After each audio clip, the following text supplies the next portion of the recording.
What's up, guys? We back. This is Rashina. And Sean. We back to share with you all things crypto. So listen, guys, we've been sharing with you about our journey on crypto and how we're using it to build wealth for our family, and what we've been doing and what we've been learning. So we're back to share some more information. And please stay into the end. We got some good news at the end, so you definitely want to hear. Yes, stay tuned. So tonight we're going to be talking about ETFs, XRP ETFs and Ripple's IPO, all planned for 2025. Now you want to know what's happening next year. We only got a couple of more weeks, so you need to know. Exactly.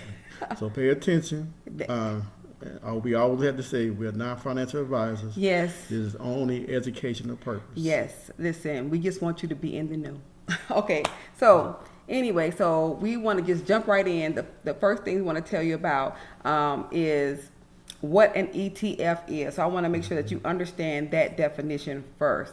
So an ETF is an exchange traded fund. It's like a basket of investment like stocks, bonds, or even cryptocurrencies where you can buy and sell them on the stock exchange, and just like individual stocks. So the ETF actually holds the asset it represents, allowing the investor, the purchaser, to own a piece of the basket without buying the item individually. Right. So just to make that make sense, an example of that would be if you wanted to buy a Bitcoin ETF, right? You don't need to worry about setting up a wallet. You don't have to remember your private keys, anything like that, or even dealing with the crypto exchange. The ETF actually takes care of holding Bitcoin for you while you simply buy and sell the shares of the ETF on the stock market. So you would just be going to the stock market to purchase the ETF, not worrying about the cryptocurrency part of it, even though it's related to cryptocurrency. The ETF would be holding the asset for you, but you would get to participate in it without actually holding it, because you're just buying a piece of the basket. So I hope that makes a little bit of sense. All right, so there are several companies that are planning that have filed for ETF applications, and my husband's going to give you that information. I'm just going to share with you a little bit about each company that we're going to talk about. We're talking about 4 companies this evening that have filed with the file for ETF application with the SEC. Right. All right. So the first company is Wisdom Tree. Wisdom Tree is an asset management firm that creates and manages investment products like ETFs, what I just explained. And that company was founded in 2006 by Jonathan Steinberg, who serves as the CEO. They manage about $113 billion in assets. All right, so my husband's going to tell you about what they're filing for. Well, this month actually, Wisdom Tree submitted an application to the SEC for a spot ETF, and my wife will go deeper on what is spot ETF in a little bit. I'm sorry. This ETF aims to directly track XRP price, making it easy for investors to include XRP in their portfolio. So that gives people who wants to get into investing, and they don't really have to, like my wife said, get a wallet or anything like that on the exchange and stuff like that. But it gives them easy access just to invest into their product. So this is a real big deal. I'm telling you, this is something you definitely need to pay attention to if you want to invest in any ETFs. Yeah, a cryptocurrency. If you want to invest in cryptocurrency without actually buying the cryptocurrency itself, the ETFs are a way that you can do that without having to go buy XRP or go buy Bitcoin. You can buy a piece of it with the ETF on the stock market, or a share of it. Like I'm calling it a piece because the ETF is like a basket that holds a lot of different things. So like if an ETF could be again, I'm gonna give another example. So to make sure we break this down really well. Like if I was a farmer and I had a basket of apples, oranges, bananas, grapes, and you bought a piece of my basket, like, and I had a little bit of each fruit in that piece that you bought. Right. So that's kind of what you are buying when you buy an ETF. Instead of buying one banana, you're buying all the fruits, but a piece of it. Correct. That's what an ETF is like. Right. So, so what am I? Okay, spot ETF. I had to get myself back on track. Okay, so a spot ETF. So explain that just really quickly. A spot ETF is imagine you want to again invest in Bitcoin, but you don't want the hassle of creating a wallet.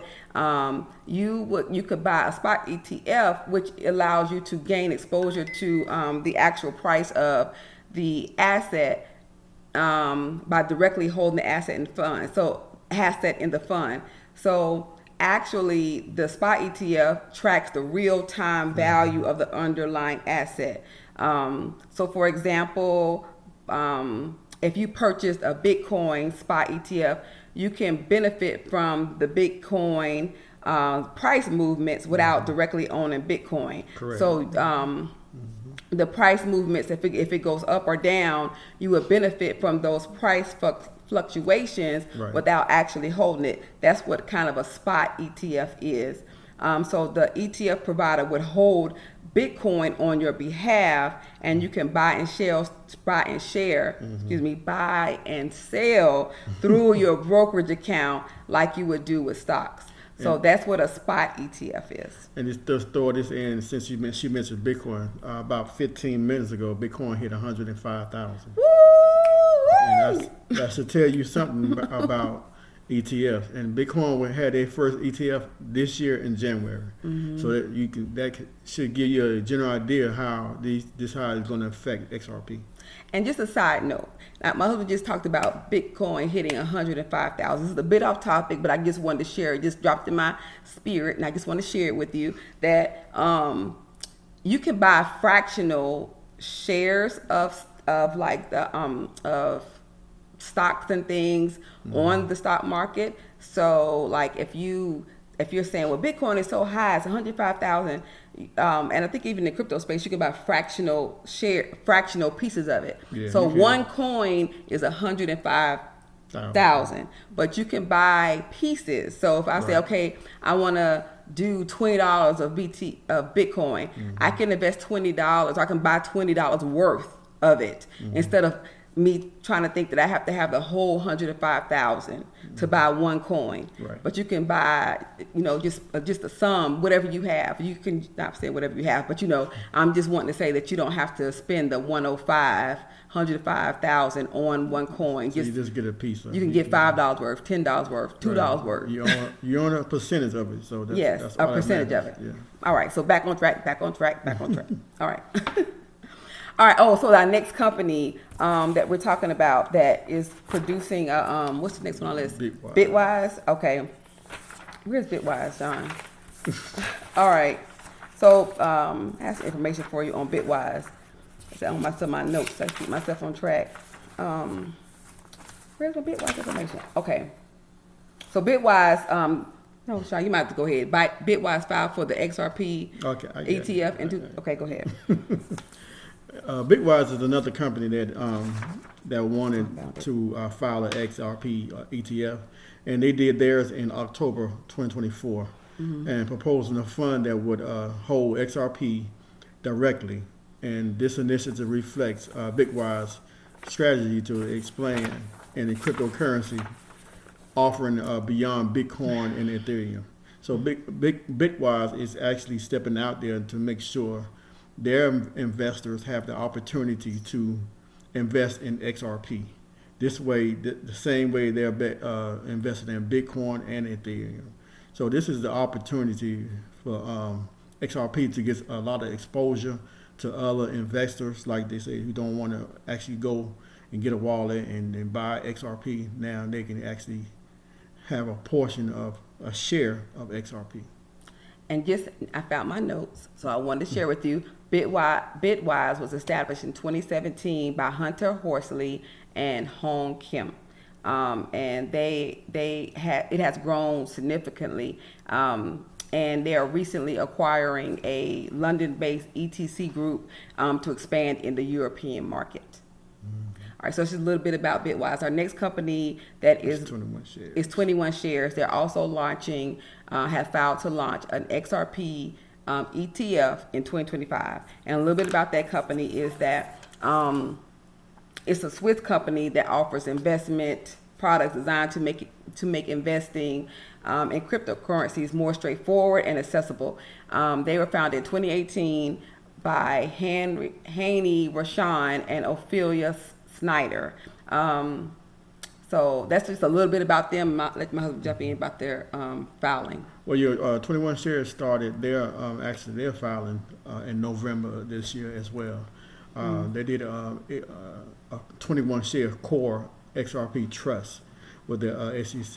And the aim is to provide U.S. investors with a straightforward way to invest in the XRP through traditional brokers accounts. And brokers account can be a Fidelity. I don't know some of them. I know Fidelity is one of the this one broker broker accounts that will have XRP trusts. And so that's give their investors an opportunity to invest as well. So now this picture this. There's October, there's November, and December of this year. In 3 months, 3 different companies send an application for XRP. So this is going to be massive and coming in 2025. Listen, yes. I'm telling you, I can't tell you what to do, but I'm telling you, please do your research and find out what's going to be taking place in 2025. And these are companies, like I said, that are filing with the SEC to create and sell an ETF, so that allow you to invest in it. An ETF that with XRP. Right. So it's not us just talking about XRP. These are major companies that are filing because they must also have trust or belief in XRP. Correct. Because why would a company? I don't know why a company would want to create a product to have on their books that they did not feel comfortable with. Right. Okay. So the last company is Canary Capital. Correct. That's also an investment firm. They do the same kind of thing. They focus on innovative financial products, including things related to cryptocurrency. Let's see. I don't have a lot of information on this company myself, but this is another company that we found out that's offering or that's not offering, but have filed with the SEC to create an XRP ETF. Tongue twister. Go ahead. They has actually entered the race by filing an XRP ETF, indicating their growing interest among their asset managers to offer XRP based on investment products. So that's for important companies, like my wife said. They're not going to just sit up here and just create something they don't think that's going to help their company. Right. So investors are actually looking forward to this, and I'm sure they're sending them information out. Hey, get ready. What's coming down the pipeline? We got some new products that's going to be.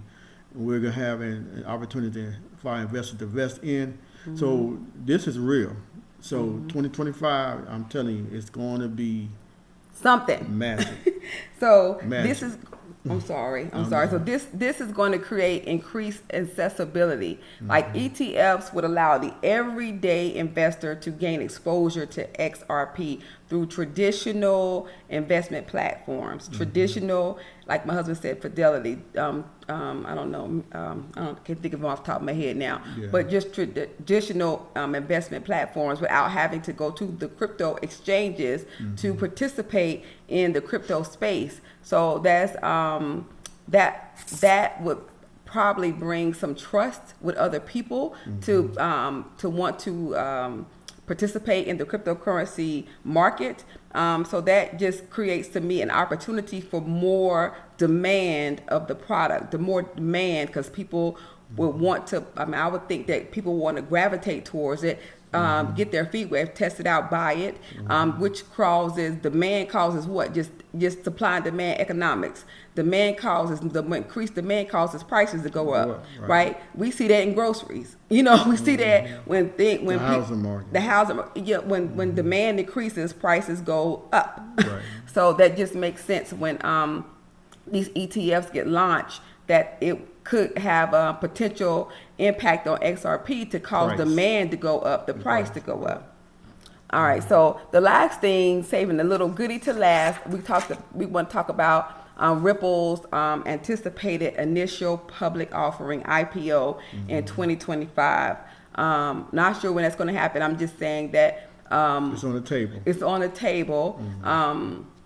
Ripple is the company behind XRP, and it has indicated that it has planned to go public with an IPO once its legal disputes with the SEC are resolved. Correct. Right, and we know we've been seeing information about that possibly being resolved. Gary Gensler is actually resigning on January the 20th, 2025, the same date President Trump get an inauguration is. So, and President Trump already has another SEC chair that's where we'll be replacing Gary Gensler. So we expect things to be moving real quickly next year in January. So a initial public offering, for those who may not know what that is when a private company decides to take itself public, allowing the general public to invest in the company by buying shares of the company. So you will become share owners or share owners. If you buy a piece of the company, you are considered a share owner or shareholder. So if Ripple does become public, again, we talked about supply and demand. It could enter into other partnerships with banks or financial institutions, leading to wider use of XRP for cross-border payments. And the increased usage could also impact the supply and demand. I was talking about with the demand being higher, because now it would be connected to financial institutions if those partnerships were to occur. So all the things that we mentioned tonight all create an increased demand for XRP. So listen, 2025, I'm telling you, it's gonna be magic. It's gonna be good. Listen, we're trying to give you the information that we know about so that you know about it too. So keep hanging with us. We thank you so much for watching. We thank you so much for all your comments. It means the world to us. It does. We really take your comments and we look at them to add topics to answer your questions if we can. So just keep commenting, keep liking, keep sharing, and definitely subscribe if you have not become a part of our family. Please do. All right, y'all have a great one. Good night.